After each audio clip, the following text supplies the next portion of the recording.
Good to be with you, Doctor. Thank you so much, and it's an honor and a pleasure to be with you. In preparation for today's show, I was thinking about the relationship I had with your father, Governor Mario Cuomo. He appointed me during his tenure as governor of New York to be on a committee to stop and to challenge anti-Semitism and racism in New York State. I was honored to serve on that commission for the governor, and certainly I've known you for many, many years, you and your family. I'm still trying to distinguish who has the most impact, Andrew, you or your brother. Depends on what. Depends on what. Exactly. But good to be with you, Doctor. And, mentioning the panel you served on for my father really sort of makes the point. We've been fighting these issues, anti-Semitism, is at an all-time high today. Yes. Incredible after everything that we've done. But I think in some ways it's emblematic that there's a frustration that people have that we're just not making enough progress on these problems that we have been articulating and fighting 20, 30, 40 years. Anti-Semitism, racism, certainly, but affordable housing, inequity in education. Yes. These problems don't seem to be getting any better. And I think that's one of the reasons why there's this fundamental political unrest all across the country. What do you think of that? I agree. I think that the dissatisfaction, particularly in awareness, keep in mind this year, Governor, marks the 60th anniversary of the March on Washington, 1963 to 2023. When Dr. King gave that speech in August of 1963 about I Have a Dream. And it wasn't a dream just for black people, it was a dream for all people. It was an American dream. And the thing that I want to know at the beginning, Governor, is that we've made significant progress in 60 years, but we still have a long ways to go. But I think people's awareness that you can challenge institutionalized racism and get some remedies. You can challenge anti-Semitism and bring it out for greater exposure so people don't, because I don't think anyone is born, Andrew, in being a racist. I don't think anybody is born being an anti-Semite. I don't think anybody is born wanting to live in poverty. I don't think anybody is born wanting to be homeless. And certainly I don't think anybody is born thinking, oh, I just can't wait to get a gun to shoot somebody, to take somebody's life. So I think one of the things that I admire you during those years as governor of New York, you were kind of a solutions governor. It's one thing to say these are all the problems that our nation has. It's another thing to say, well, these are the solution to the problems that our nation continues to have. While we've made progress on some of these issues, we still need to identify what works, what doesn't work. And then if something doesn't work, don't get defensive about it. Hey, say, let's fix it. I don't think there's a problem that cannot be fixed. And even in our democracy, with the political unrest, as you have described, the polarization, we seem to be, operating at the extremists get all of the media attention. The people who, cry fire when there's no fire in a movie theater get the attention. And, just take the former President Donald Trump. A day does not go by that he does not dominate the media. Where are these other voices? Where are these other leaders?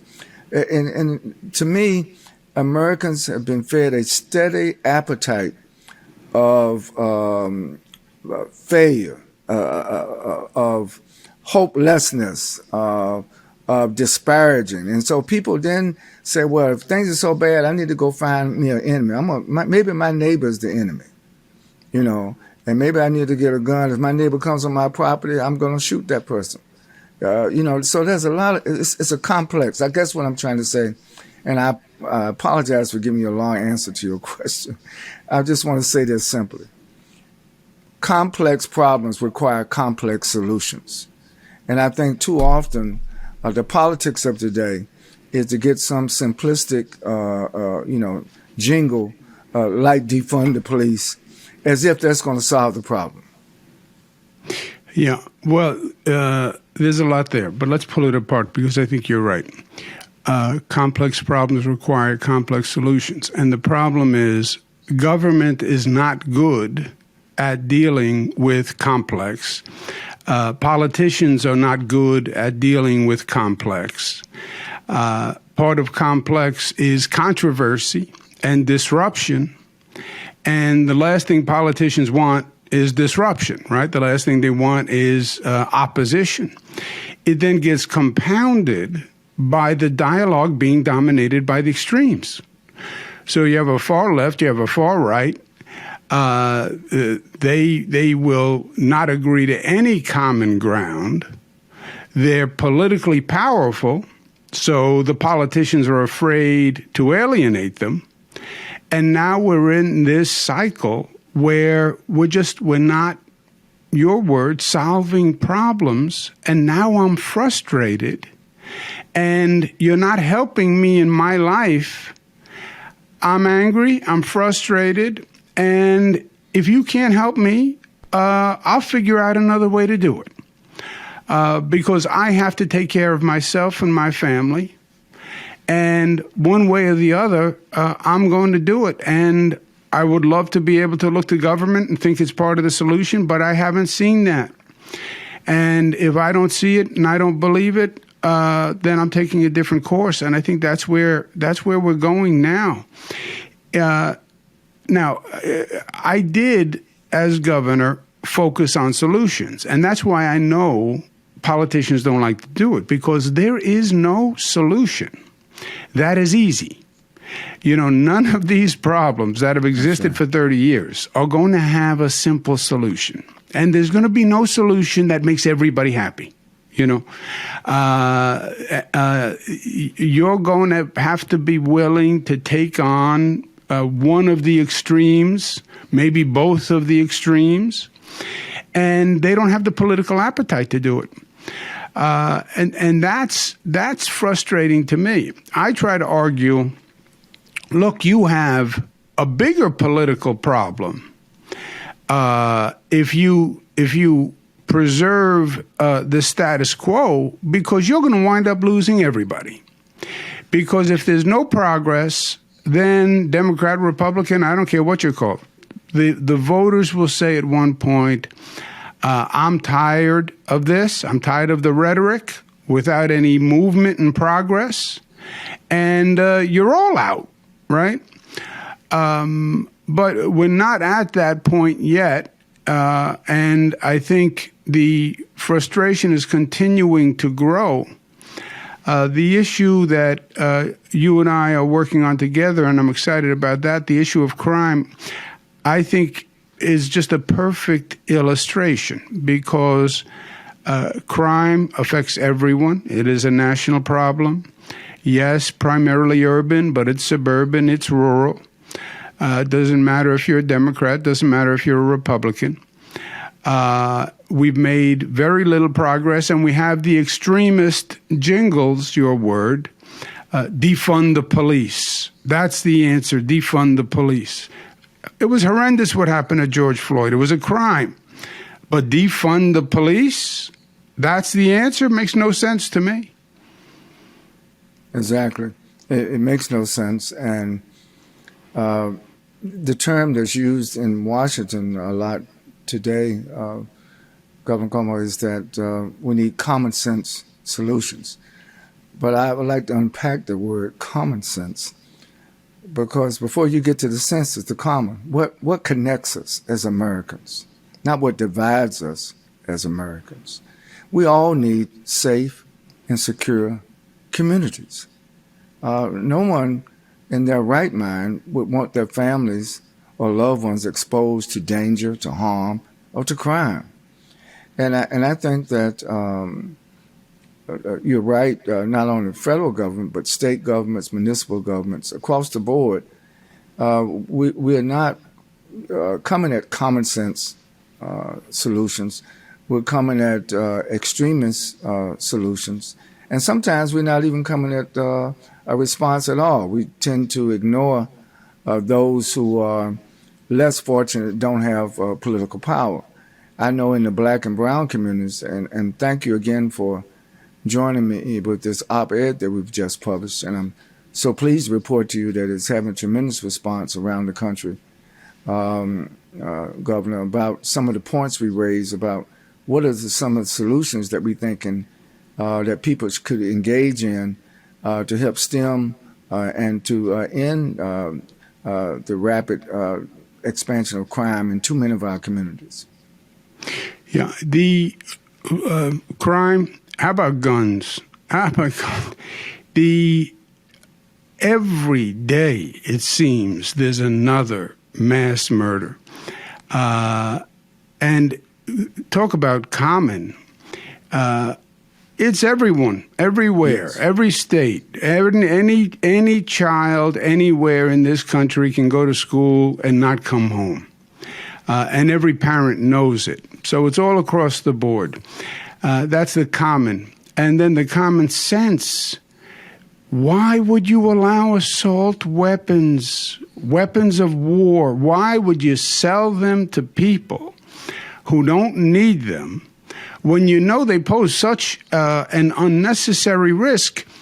And you have the majority of Democrats and the majority of Republicans in this country who support common sense gun reform. But we still can't get it done with the politicians. And that's the frustration. Absolutely. And I think that people, to me, we shouldn't wait to the next tragedy. Over the past week, over 100 people were shot in various places in the country, mass shootings. And, every established media basically counts. We count tragedies. We count the victims. We count the people who have been injured, the people who have been shot, the people who have been murdered. And yet, then they become statistics. These are human. Every life is precious. And I think you're right. Who would want nobody goes hunting. If you believe in, people believe in the Second Amendment, say that, we just use the guns to go hunting. Who goes hunting with an assault rifle, a weapon of war? They're not needed. And when there was a ban on assault weapons, actually, the crime went down with the use of those weapons. But now it's sort of a free-for-all. I mean, you can get an assault weapon there at a county fair. Yeah. Or you can get an assault weapon at a gun show. Sometimes without showing even some ID. If you got the money, you can get an assault weapon. Yeah. And some of these states are quote unquote open carry. Where but it's interesting, in the places where there's open carry, crime has not gone down. It has gone up.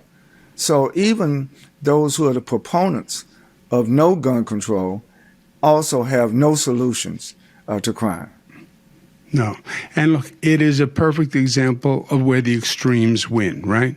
Majority of Democrats, majority of Republicans, but we still can't get the assault weapon ban passed. And to show the growth of the extremes, it passed in 1994. It was passed in the Clinton administration. I was there. I was HUD secretary at the time. And we passed it. 1994, it worked. Here we are 20 years later, and we can't pass it because the Republicans are afraid of the far right, and we don't have enough people willing to find the sensible common ground. The issue of crime and the op-ed, I've gotten a lot of good feedback on that. And what I like about it is it's specific. It's not theoretical, conceptual. Here's a specific plan.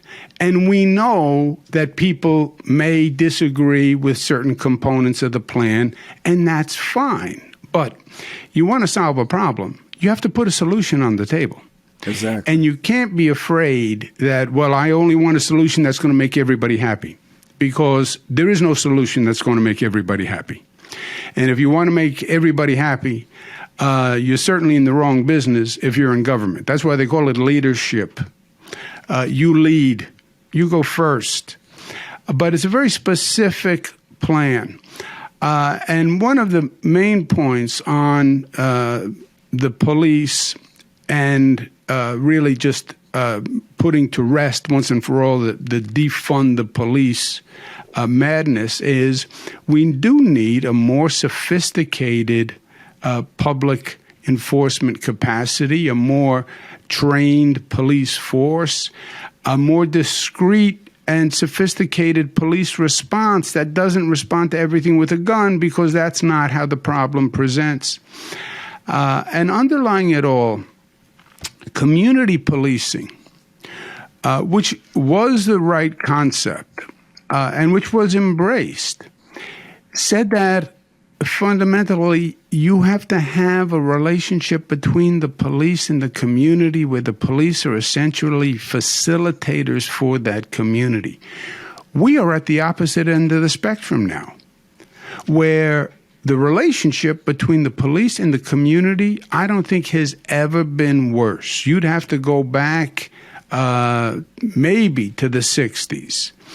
But the level of distrust, the level of disrespect is really frustrating the function. You have police who, many of them will say, you know what, it's hard to do my job. I'm afraid to do my job.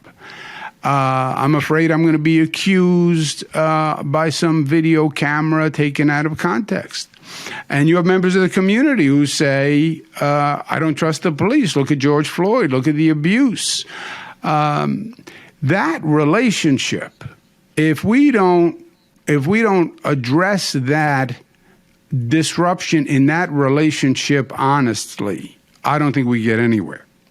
I agree with you, Governor. To me, community policing, as we say in op-ed, first has to be defined so that the community embraces the police, not fear the police. And so the police embraces the community, not fear the community. There once was a time when some jurisdictions successfully required some residency of the police in some of the neighborhoods that they police. Therefore, the police is not seen as an occupying army. The police is seen as community servants because they know the community knows the police. And so when people arrive, even on a domestic dispute, the first option is not to draw your gun. It may not, some of these disputes don't require warfare or the pulling of gun or exchanging of gunfire.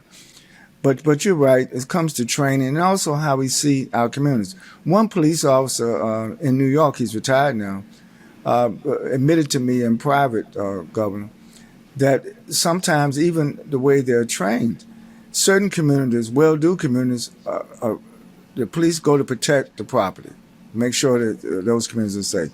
But in some poor communities, some of the police think that they're on the hunt. They're looking for a criminal. When they see somebody walking down the street, there's a predisposition, to think that, this person has got to be doing something wrong because I see him. He fits the profile. And, of course, racial profiling was in Jersey and New York was found to be unconstitutional and illegal. But so I do think these are complex problems but require complex solutions. And I think the community will welcome community policing. Our communities are devastated, particularly black and brown, as we point out in op-ed, not just in terms of statistics, but the human costs, the trauma that exists in many of our urban as well as suburban and rural communities lasts for many, many years. And you see that the DOJ, the Justice Department, just had a consent decree about the Minneapolis Police Department. And my friend Keith Ellison, who's now Attorney General for Minnesota, he's just written a book about policing, ending police violence. But, to me, I think that there is hope. I want people listening to this podcast, Governor, to know that all hope is not lost. And that's why we wrote the op-ed that's getting a tremendous response. Yeah. The Defund the Police. I don't even know who they thought that would appeal to. I don't even know who the extremists, quote unquote, thought that they were winning over with that Defund the Police. You know, the Black and brown community, I talk about this in churches. You speak about it all across the country. If there's any community that wants public safety, needs public safety, it is the poor communities in this country. It is the black community, the brown community. They need the police. They have no appetite for defund the police. So, you know, I don't even know who theoretically would support that position. Let me also ask you this. This is something I learned really when I was in elected office, a little bit when I was HUD secretary. You're taught in school, or the premise of society is, well, we elect leaders. We elect leaders to government, and then the leaders lead. And the leaders say, here's my idea, here's my proposal, and the leader then carries the banner and goes forward. Except that's not the way it works. It's really the politicians respond to the people. The politicians don't want to take risk that they don't need to take.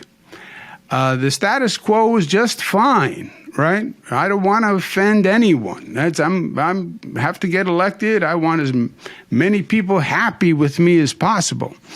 So I don't want to enter into any controversial situation unless I have to. When do I have to? I have to when the people rise up and say, we demand action and we demand this. The biggest accomplishments I had as governor, every effort was accompanied by an effort that developed local support among the people. So I wanted to raise the minimum wage from $9 to $15, the highest in the nation, and set an example and change people's lives. The elected officials didn't want to go near it. It was controversial, business people, et cetera. So I go to the people. And I went all over the state, organized people, and people made their voice heard, and then the politicians respond, right? The politicians are the flag on a pole. You have to generate the wind, and then the flag will point that direction. But minimum wage, marriage equality, large construction projects I did. LaGuardia Airport, Kennedy Airport, they were opposed by the local community and the local politicians, so I had to generate the support. If we're going to make progress on any of these issues, I think it's going to be by mobilizing the people to such an extent that it overpowers the extremists' voice for the politicians. In other words, when the politician is weighing, do I make the extremists happy, or do I listen to the majority of my constituents? They go with the majority of the constituents, which they will if the majority speaks. And that means step one is organizing and communicating and educating. And I think on the crime issue, certainly that's part of it. You know, you did the Million Man March, which I'd like you to remind the audience about, you know. Yes. I was part of it. I remember it. But I mean, that was really a seismic shift. October 1995, October 16th, a Monday, 1995. And what led to the Million Man March was the issue of crime. You know, in 93, 94, leading up to 95, the Center for Disease Control had declared young black men as an endangered species because of the high crime level. I mean, this is crime not being attacked by the Ku Klux Klan. It was we were killing each other. There were too many guns. There were too many bullets. There was too much anger. There was too much rivalry of so-called street organizations. And it was being fed. And then, of course, people were trying to get themselves out of poverty. It just reached a height. And so the organizers, the call for the Million Man March was a call for men in the community to turn things around, not to be the perpetrators of violence, and to take more responsibility for our community. In fact, the theme, Governor, was atonement, and a lot of people got shocked. So what are these people talking about atone? What do we have to atone for? Well, we have to atone for allowing this deterioration in our community, and all of us have to be participants. And so, I was the head of the NAACP in 1993 and 1994. So in 1995, when I got the job to be the national director of the Million Man March, people said, "Oh, Chavis, you're crazy. How are you going to bring 1 million men to Washington, D.C.? In fact, if you bring 1 million brothers to Washington, D.C., it's going to be chaos. You know, they're going to loot all the stores. They're going to rob. It's going to be mayhem. They're going to have to call out the National Guard. You're going to create a catastrophe." And I said, but something you said is so true, Governor. The success of the Million Man March wasn't just what happened on that day. It's how do we get to that day? What was the lead up? What would make 1 million men take off of work, those who work and those who didn't work, come to Washington, to the nation's capital, and stand peacefully for 18 hours? Come into the city peacefully, leave the city peacefully, not one arrest the whole day. I remember the city required us to pay $20,000 for cleanup, because normally when you have these big things on the mall, people leave all kind of trash and everything. We got a refund of $20,000 because there was not one piece of paper left on the mall. But it was that grassroots organization. This is my point. That grassroots mobilization. We can affect change. And what a lot of people did not notice, that on that day, and in February days, that black-on-black crime went down to almost zero. Not just in Washington, D.C., but across America. So we prove if we can reduce crime in our community one day, we ought to have the gumption and the leadership to do it every day. Now, I want to go something that you said. I want to give you credit.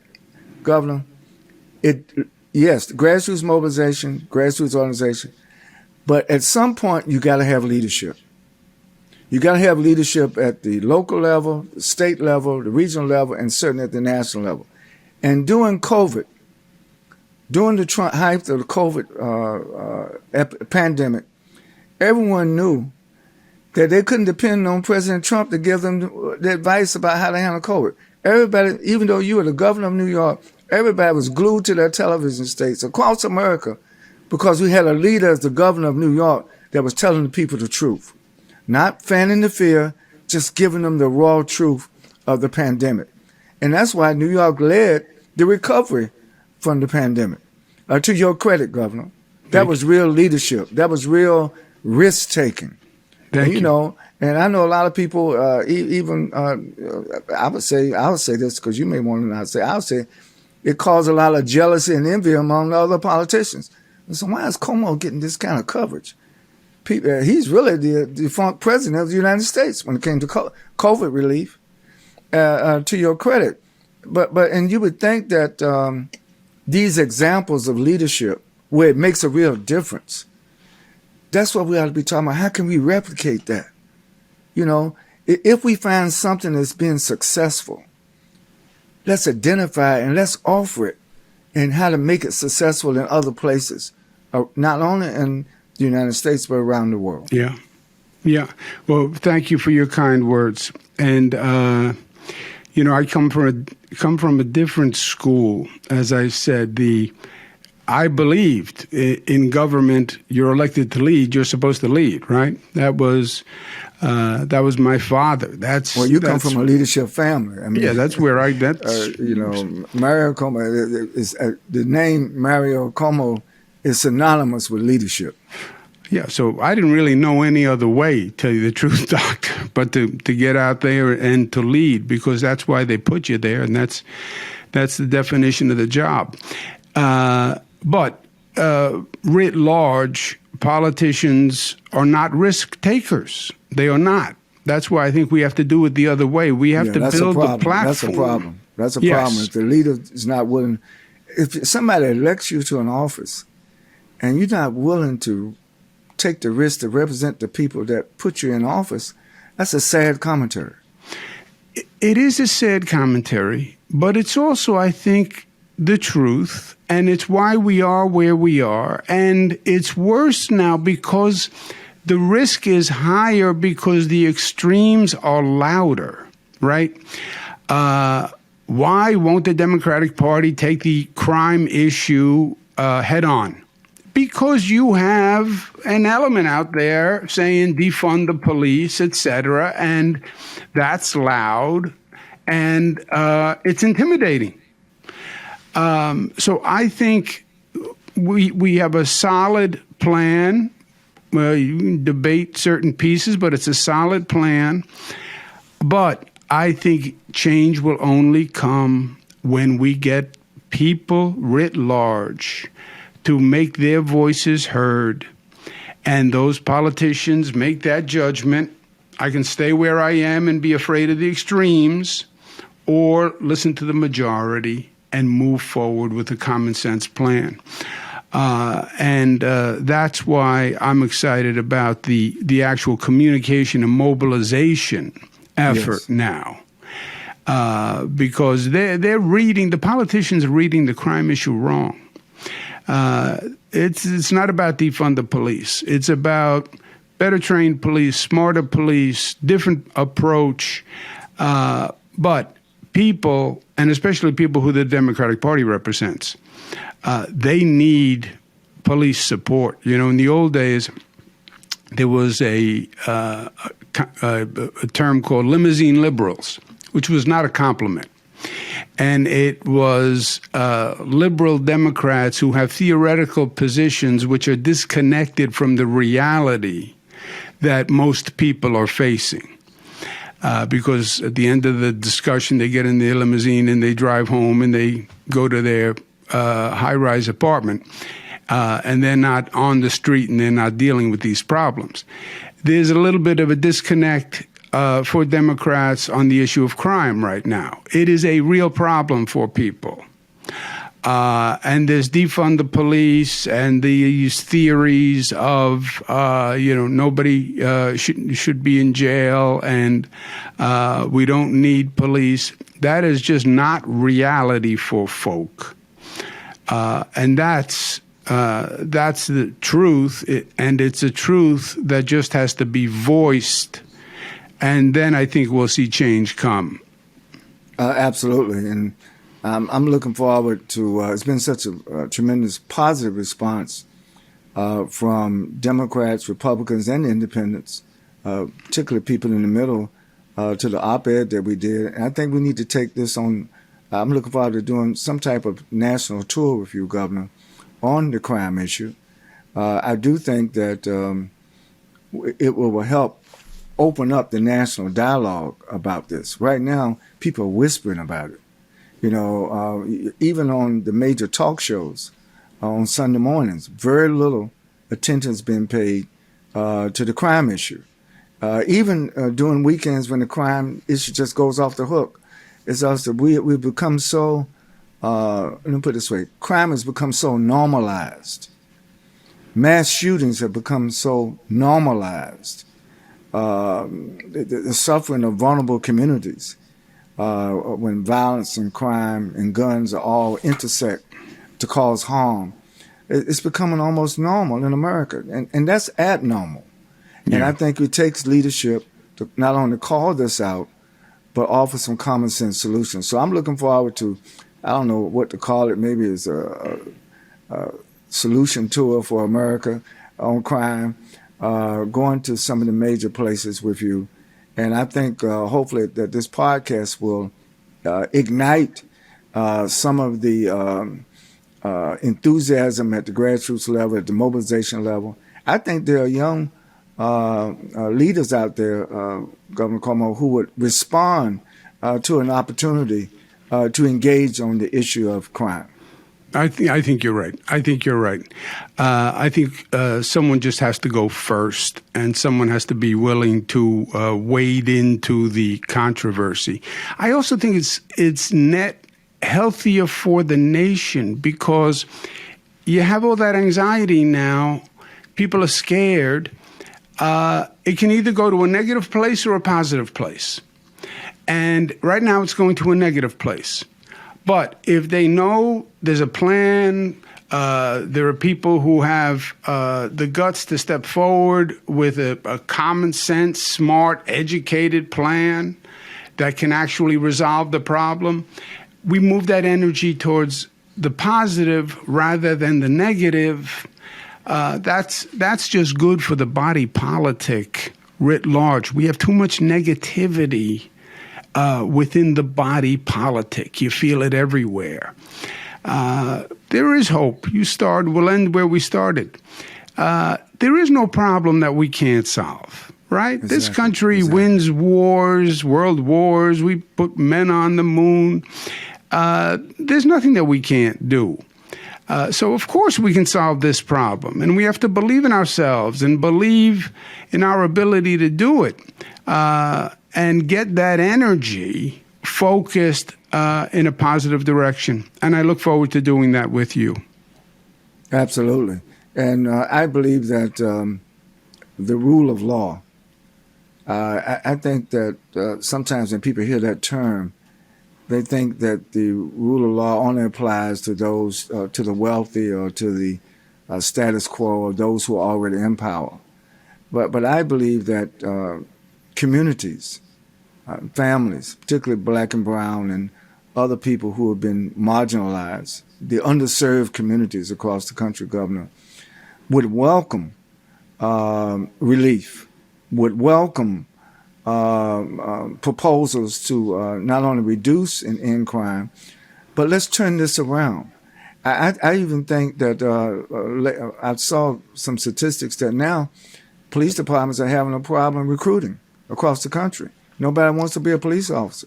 Well, we need to look at how to diversify the police force, how to make it something uplifting to the community, not something that the people see a police car or a policeman coming, the first thing is saying, well, I got to run, I got to get out of here because this officer is going to harm me. You know, in the average African-American home or Latino-American home, Governor, once a kid gets to driving age, parents have to take their children and give them a lecture. You know, because it used to be, oh, this is great. My son or daughter knows how to drive. Now, it's one of the greatest fears of family, to let their child go out there under a wheel, feeling that the child may be pulled over, and that child may not get back home, not because the child was doing something wrong, but because of the color of their child's skin under a wheel. That's how our society has devolved, and I think we need to help turn this situation around. Yeah. You are 100% right, I think. Doctor, you have the relationship, the deterioration of the relationship between the police and the community has never been lower, and that's where we have to start to rebuild. I'm looking forward to it. With your experience and your knowledge and what you've learned and what I've learned from government, we're going to make a formidable team. You're going to be the good-looking one, and I'm going to be the former governor. Well, listen. I'm pleased to join with you. You know, if I could use a hip-hop term, this is the 50th anniversary of hip-hop. I'm sort of the OG.